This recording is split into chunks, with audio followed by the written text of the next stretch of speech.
Darlings. No one has ever seen Charlotte Tilbury without her makeup on, not even her husband. She says, "It's true, I always have a bedroom eye. I take off all my eye makeup and then I reapply it. I put on my eyeliner in Audrey and then I put on a little bit of mascara on my top lashes and that's it." Charlotte Tilbury has always had an affinity for makeup and some might even say an unhealthy relationship with it that dates all the way back to age 13 when she first discovered mascara. You know, she's a natural redhead with very light blonde eyelashes and she talked about how instantaneously she saw a difference from applying mascara. And what she noticed was the way that people treated her differently after she started wearing mascara. She said they would say, "You're looking different, Charlotte." And I remember thinking, wow, people are reacting. In preparation for today's video, I watched more Charlotte Tilbury interviews than any one person ever should, but there was one through line in all of these, and that was the way that she described makeup and the impact that it can have on people. And I've done a lot of deep dives on brands and their owners in the past, and for most other brand owners, you hear kind of a similar sentiment that they view makeup as an artistic medium. They view makeup as an expressive creative art, but not Charlotte Tilbury. Charlotte speaks about makeup as if it is this life hack that you can use to purchase more success, more confidence, more respect. She describes it simply as a tool you can use to essentially purchase beauty and all that beauty unlocks you in our society. She said in a 2013 interview with Business of Fashion, "Do you know that 50% of women don't engage with makeup in this country? It kills me. It's crazy. They have this weapon in their arsenal and they don't use it." 2 years later, she told Cosmopolitan, "Women don't wear enough makeup." And in response to Alicia Keys not wearing makeup to the VMA, Charlotte said, "There's not a human being in the world that doesn't look better with makeup." And Charlotte's obsession with both makeup and beauty is what led her to ultimately create her brand, Charlotte Tilbury. And today I want to dive into that brand story and talk about the evolution of Charlotte Tilbury, both the person and the brand, talk about the rise of her makeup brand, but also a lot of the controversies that have followed it, and even unpack some of the strange, cryptic Instagram posts she's been sharing with us recently.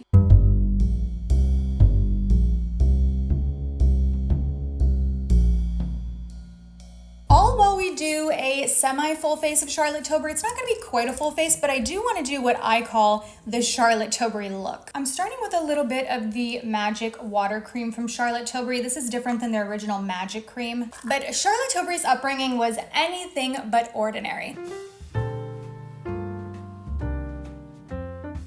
She was born in England but moved to Ibiza at a few months old, was raised there until she went back to England for boarding school later on. She was born to two creative parents. Her dad was a painter, her mom was a fashion producer. This definitely inspired her love for all things creative, for her love of just beauty in general. But she tells stories of her childhood growing up in Ibiza. She talks about being 8 years old and going to nightclubs. She's dropping like celebrity names left and right, talking about partying as a young child. Like, she has lived a fascinating life. You know, I went to nightclubs at sort of 8 years old. Far from the typical experience of an 8-year-old. But as I said in the beginning, age 13 was when she discovered her love for makeup and the power of makeup. This led her to later on go to makeup school, and then she found herself as the assistant to Mary Greenwell. Now, if that name does not sound familiar to you, she's a very famous makeup artist. She's worked on a lot of celebrities, a lot of high-profile clientele, the most notable being Princess Diana. And that's where Charlotte really got her start. Eventually, she found herself working on different celebrities, working runway, doing magazine covers,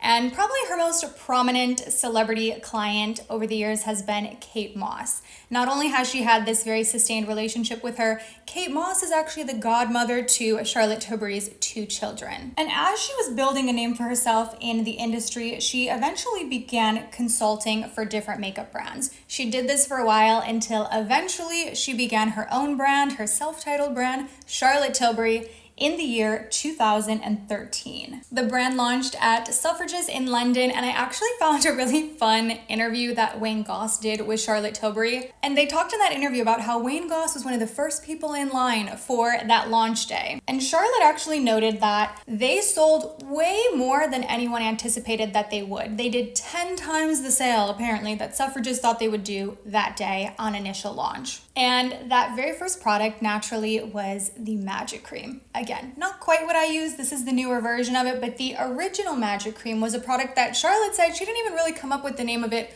herself. It was coined magic cream because everyone would call it that. When she would do people's makeup backstage, this was like the holy grail product, and apparently all the celebrities and the models would say, I need to get a little tub of Charlotte's magic cream because it did wonders moisturizing their very jet-lagged, tired skin. Another one of her super popular products over the years, of course, the Pillowtalk lipstick, which of course inspired all of these other Pillowtalk products down the line, but that original lipstick was actually inspired by the natural tones in the lips. That's what Charlotte says, which, you know, we all have different natural tones in the lip, but apparently she was very inspired by that pink shade and wanted to create a lipstick that would kind of give like a your lips but better look. That name has been wildly popular for the Charlotte Tilbury brand, later on becoming more than just a lipstick shade, but a palette, an eyeliner shade, a mascara shade, just about anything. And Charlotte said they sell a Pillowtalk product every 6 seconds. And one thing that was very apparent about the Charlotte Tilbury brand from the very beginning was their alignment with the idea of celebrity. The brand has clearly, very carefully and intentionally aligned themselves with the idea of stardom or celebrity. Again, I watched so many and read so many Charlotte Tilbury interviews in preparation for this video. Not only that, but also just looking over a lot of their advertisements. If I had a celebrity tally, aka a tally of every time the brand said the word celebrity, like if I got $1 every time they said it, I might be a millionaire. A celebrity client. When my celebrity clients... It's on every celebrity on the side. And even if we're not speaking about like the actual word itself, celebrity, when you hear the way Charlotte talks about the brand and why she started it, it comes down to this central idea of really like selling the general public the ability to be a celebrity. Working backstage on photo shoots and on the red carpet, I would always work with supermodels and stars. Lana Del Rey's wearing this, Emily Blunt, Emma Stone were wearing this at the Oscars. All the stars use this on the Hollywood carpet. When asked why she started her brand, she said, people would constantly ask how they could get Kate Moss's smoky, rock chic eyes, film star cheekbones, or gorgeous golden glow. I knew I had to bottle that celebrity DNA and share all my tips, tricks, and secrets with the world so that everyone everywhere could get the gloss of Hollywood stars and airbrush finish of all of the supermodels. And that idea right there of DNA is something I heard Charlotte Tilbury repeating so much in these videos. Like she wanted to bottle the celebrity DNA. She wanted to sell the celebrity DNA. A recent example being her 2023 collaboration with Elton John, where she said she wanted to bottle Elton John. You know, this language is very intentionally crafted and everything is built on this idea of selling celebrity. And you see this peppered into the names. You know, she's got this entire Hollywood line of products. The Hollywood Flawless Filter, Hollywood Contour Wand, Hollywood Beauty Icon lipsticks. We've got the Film Star Bronze and Glow, the Superstar Lips, the Supermodel Brow Kit. These words all evoke this image of celebrity. And even when it's not the actual name of the product, she might slip it in with the shade name. She was actually sued for this in 2019 by Brooke Shields because she named one of her brow pencil shades Brooke S. Clearly to capitalize on the popularity of Brooke Shields' very aspirational eyebrows. She did this without Brooke's permission. Brooke said she had no idea and she was shopping in stores one day, came across the brow pencil and thought, wait a minute. She then eventually dropped the lawsuit, and while the settlement was not made public, we can observe that the shade name was changed, and she's actually gone back and changed other shade names. So if you recall the introduction to this video, we talked about how she wears the eyeliner in Audrey to bed.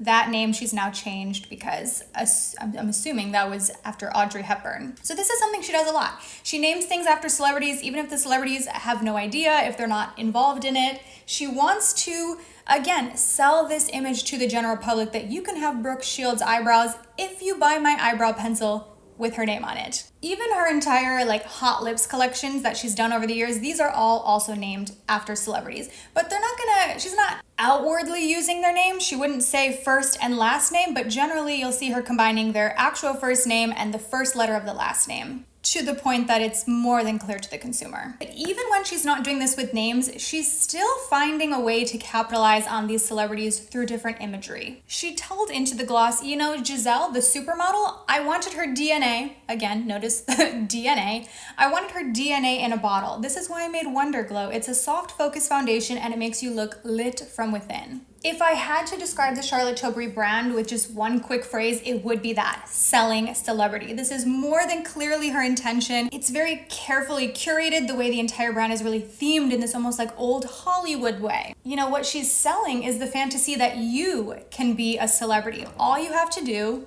is buy her product. Another word I heard her repeating a lot in interviews was democratize. She always says she wanted to democratize beauty, which feels like a wild statement considering the price point of her brand. But anyways, she speaks about this idea that you can look like a celebrity, I can look like a celebrity. It really just all comes down to having the right products. And again, this common theme of just celebrity is even built into the packaging. Charlotte Tilbury includes this hidden star on her packages. It is this hand-drawn star. And I heard two different reasonings for this in different interviews, but I do think there's kind of some overlap there, so I want to share both.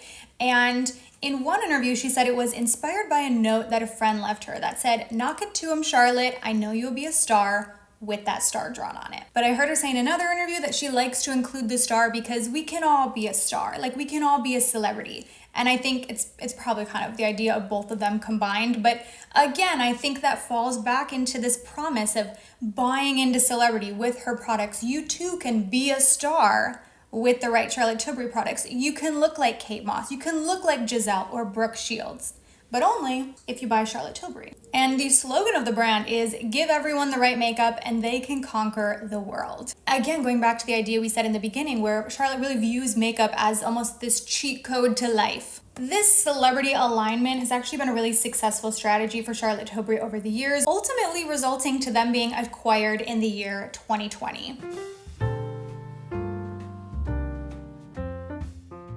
Rumors floated around before this of acquisition interest from a few different major beauty conglomerates like Estee Lauder. We also heard interest from Unilever, but ultimately they were purchased by Spanish family-owned beauty conglomerate Puig. Now, while the financial terms of that acquisition were not disclosed, media reports valued Charlotte Tilbury at around $1 billion at that time. And Charlotte Tilbury was the first major beauty asset in the Puig portfolio. So some other brands that you might know under their umbrella include Byredo, Dr. Barbara Sturm, Carolina Herrera, and many more. But a lot of the focus is on fragrance. And remember that because that will come back into play later in this story. Now again, this was not the only parent company that had their eyes on Charlotte Tilbury, but what I will say as a major compliment to the brand, I think this was a strategic move going with Puig. The fact that Puig is not only family owned, but of course not as big as like the Estee Lauder and the Unilevers of the world, that would hopefully allow Charlotte to maintain a little bit more control. And what Puig said in their press release was that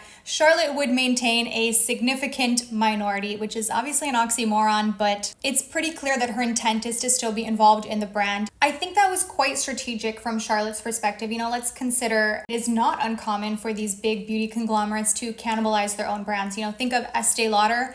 Less than 5 years after they purchased Becca, they shut it down and took the best-selling products from Becca and put them under the line of Smashbox and then just closed down Becca. You know, we've watched a lot of horror stories happen when many of our favorite beauty brands then get purchased by large parent companies. And the fact that Charlotte Tilbury was the first major makeup asset under the Puig umbrella will hopefully be even better for the brand long term. You know, and we've already started to see this a little bit already. In the 4 years that Charlotte Tilbury has been under the Puig umbrella, the brand has seen sustained success. And I think where Charlotte Tilbury really shines as a brand is on social media. You know, Charlotte Tilbury is the internet's darling, and pun intended, Women's Wear Daily writes that its EMV, or earned media value, grew by double digits in 2023, making it the second highest of any beauty brand. So people are talking about Charlotte Tilbury. You know, I have joked before that it is the internet's favorite brand, and that popularity led them to enter retailer Ulta Beauty earlier this year, 2024. And I read the transcript from the most recent earnings call from Puig, and the CEO noted that Charlotte Tilbury was doing very well in Ulta. I actually was reading a separate article about how Charlotte Tilbury was actually driving younger audiences to Ulta. Yes, younger consumers coming to Ulta to buy Charlotte Tilbury in particular. Also in the year 2024, in addition to launching in Ulta, there was an unsurprising launch from Charlotte Tilbury, and that was their new fragrance line. So this was not the first fragrance from the Charlotte Tilbury brand. Their first fragrance actually came out in 2016, but this year they came out with an entire fragrance line, which felt very expected considering, again, the acquisition from Puig, who has so many and specializes in fragrance. So of course, they would be pushing fragrance on Charlotte Tilbury. This felt inevitable. Puig described this as being very intentional to move Charlotte Tilbury towards their brand of being a tri-axis powerhouse, okay? We're talking makeup, skincare, and now fragrance. A triple threat. Or at least that is their goal, but I am not convinced that this fragrance launch is doing well for Charlotte Tilbury.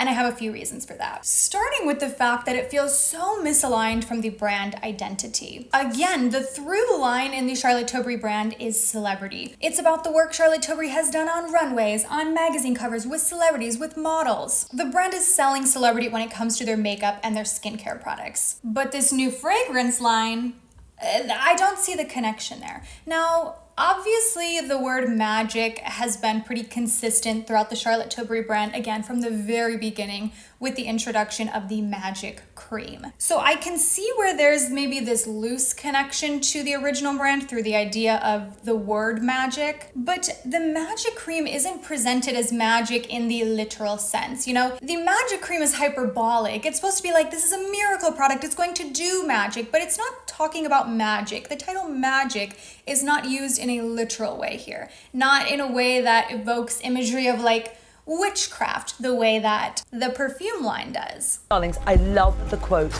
magic is just science we don't understand yet. We're talking two different angles of magic here. Like, yes, there's that very loose connection, but I think it still feels incredibly disconnected to an audience. These bottles in the fragrance line look like potions. They're very colorful in a color story that's not at all reflective of the original identity of the Charlotte Tilbury brand. And while the makeup and skincare products sell the idea that you can be a celebrity if you buy them, the fragrance products sell the idea that if you buy this product, you can improve your mood, you can improve your love life. I've always known instinctively that we can redirect our emotions through the power of scent. The perfumes are supposed to evoke different emotions and make you feel a certain way. Women's Wear Daily writes, the fragrances have numbers derived from numerology and their own historic symbols. Each fragrance also comes with mantra cards so that the customers can bolster their intentions with visualization and positive thinking. This is a far cry from the original like celebrity stardom identity that the brand began with. And yes, knowing who Charlotte Tilbury is as a person, it makes sense to her. But under the umbrella of her brand, I think it felt incredibly disconnected, completely out of left field, and overall confusing to consumers. And this is something I heard reflected in the conversation about this launch. You know, the public perception seemed to be that people were just confused. It didn't make any sense with the brand. And while I couldn't find any actual figures to represent the success or lack thereof of this launch, going back to that earnings call transcript that I referenced earlier, I want to read specifically what the CEO had to say when he was asked about the fragrance launch. He said, in terms of the fragrance line, it's still early days. It was launched in April. The distribution was relatively small compared to, for instance, what we've done with some of our prestige brands. So as I said, in early days, what happens in Christmas, a high point of the fragrance campaign. Okay, so that's obviously a non-answer. And you're probably thinking, Kelly, well, he didn't say much. But therein kind of lies the answer in itself. You know, this was the earnings call. This is his opportunity to speak highly of all the companies under the Puig umbrella. If the fragrance line was doing numbers, they were doing record sales for Puig, this was his opportunity to say that. The fact that it was very glossed over and we didn't get any definitive response here would suggest to me that this didn't launch the way that they anticipated it would. Now, another question he was asked on that call was about dupes.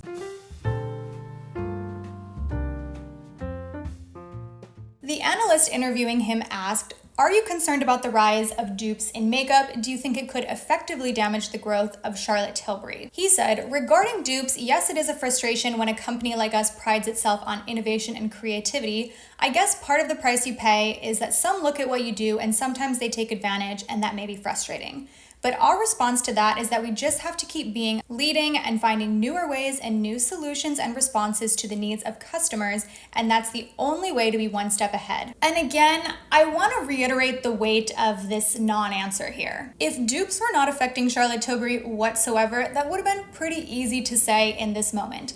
Nope, we haven't noticed a difference. Dupes don't affect our profits. But that's not what he said. The fact that the answer was so vague would suggest to me that dupes have negatively affected the Charlotte Tilbury brand. And this would also seem apparent in a few campaigns that Charlotte Tilbury has run in 2024, which is going to lead us to this next segment where I want to talk about dupes. So Charlotte Tilbury has actually been one of the few brands to openly express their frustration with dupes. You know, I don't doubt that other beauty brands become frustrated with drugstore brands duping everything that they do, but Charlotte Tilbury is one of the few brands to actually speak about this, even if it's just being done in kind of subtle, cheeky little jabs. So in February, they ran what I viewed as an incredibly bizarre campaign over on Instagram, and it was clearly in direct response to the brand e.l.f.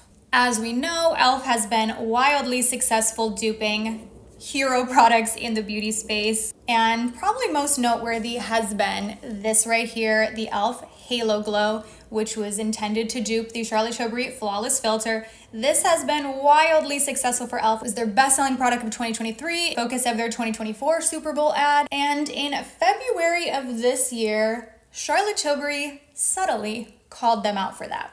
So the context that you need to know for this story is that before Charlotte Tilbury did what I'm about to tell you, e.l.f. had released a video titled Cosmetic Criminals. It was actually a pretty well done video. It's about 10 minutes long. It's a short film, a little mystery film about who stole the cosmetics, okay? Who stole the makeup products. I began to notice little things.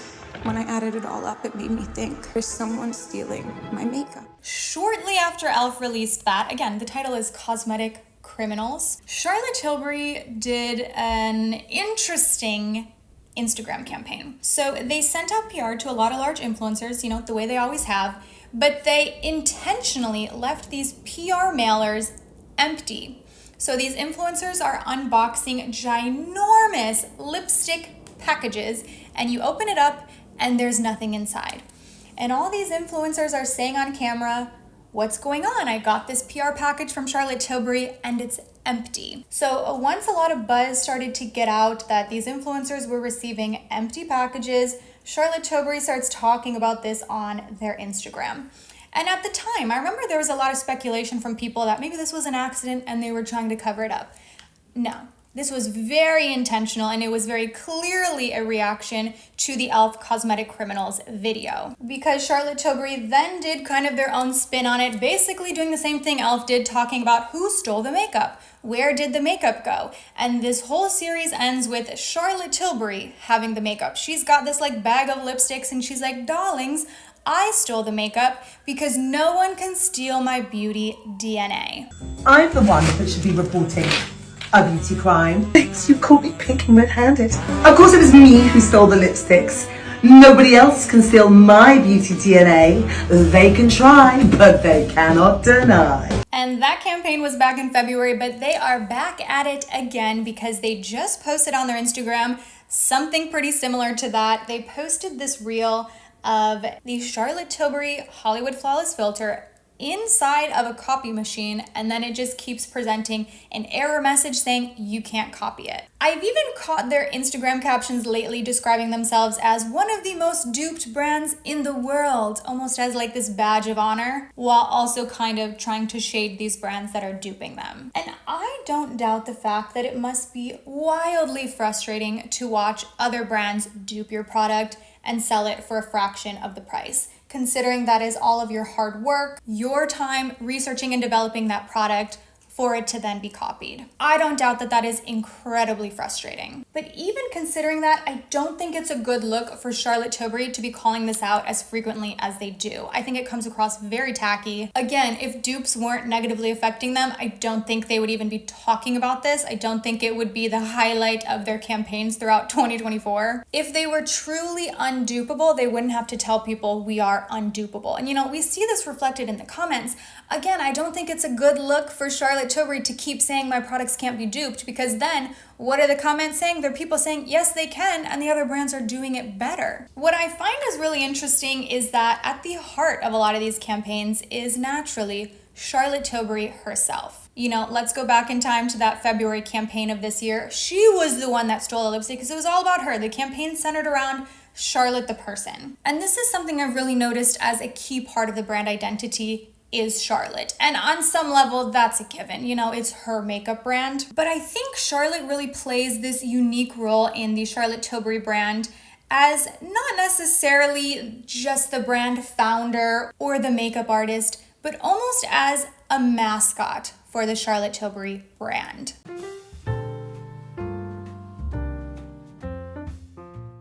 Even though Charlotte is still rather involved, what did they call it? The significant minority involvement.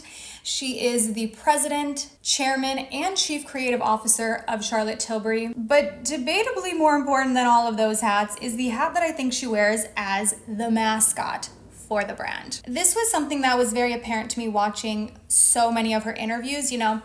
Going back to her interviews 10 years ago when the brand started, comparing those to her interviews in current day, there is a night and day difference.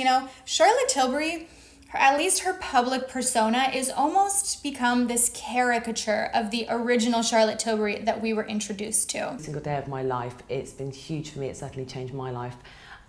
It's a look I've done on many and many of my clients. Now, in seconds, darlings, I've done it. I've done it with my sciences. I think of her signature word, darlings. It's so exaggerated in the Charlotte Tilbury commercials. It's like she's playing this character that the general public wants her to be, of this very eccentric, whimsical, talented makeup artist. She's fun, she's quirky, she's weird. She says wild things, she's kind of known for saying a lot of bold and objectively false statements. Here, I wrote a few down. She said, I invented glow back in 2000. Now everything is about glow. She said she's the only person known for making contouring easy and flattering. Actually very recently on an Instagram post, she said that her beauty light wands are in every celebrity red carpet clutch and every makeup artist kit, which, to say her product isn't the kit of every makeup artist is simply untrue. She also claims she invented the feline flick. She's the reason that winged eyeliner is popular. She makes these bold statements that, they're not true. But, she's really kind of known for that. She's like, I invented this, my that. Even on the Instagram of the brand, which is her Instagram plus a brand Instagram, it's kind of combined.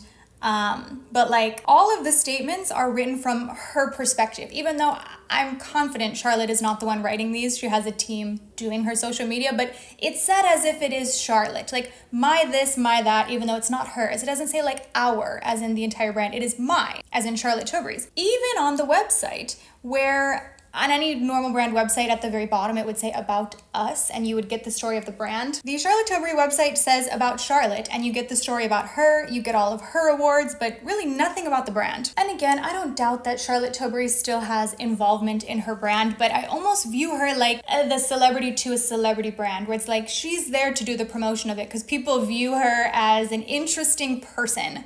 She is the mascot of the brand. But I think that really ties back in the idea of selling celebrity. They want to sell you the idea that Charlotte Tilbury is this makeup artist. You are the celebrity. She's your quirky, weird makeup artist friend. There's that parasocial relationship there where they want to convince you that Charlotte is your friend. Even introducing everything with darlings, there's that very familiar language of oh, this is my friend. We're having a conversation. Again, it's very parasocial. It's very intentional to curate this imagery of celebrity. You're the celebrity client, she's the makeup artist. I finished off the eye with a little bit of course, Pillowtalk eyeliner and then some brown mascara. I did kind of what does Charlotte call it? The feline flick. This is this wing.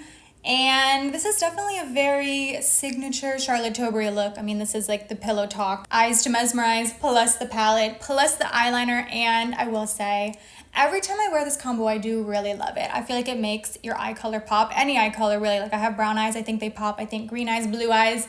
It is just a pretty look. But obviously we have to pair that with Pillowtalk lip liner, her most popular shade, plus of course the corresponding lipstick in Pillowtalk as well. I always want like a darker lip liner here, but we're gonna leave it as is for the very Charlotte Tilbury look. Will Charlotte Tilbury, the brand, continue to be the internet's darling? You know, historically, we've seen brands become a bit stale after being acquired by parent companies. Aside from the weird flop that was the perfume launch, I do think the Charlotte Tilbury brand has maintained a lot of its brand identity even after being purchased by Puig. But I also think dupes are going to continue to be a big pain point for Charlotte Tilbury in the future. And that seems pretty clear the way she is consistently calling them out. And you know, I meant to say this one earlier in the video, she actually sued Aldi in 2019 for duping this palette right here and won. I really think Charlotte is one of the most fascinating brand owners, and I mean that in both a good and a bad way. I think she has an interesting relationship to makeup. You know, Charlotte is selling a fantasy and millions of people are buying it, and I'm really curious to hear your thoughts down below. I hope you enjoyed this video, and I will go ahead and see you in my next one.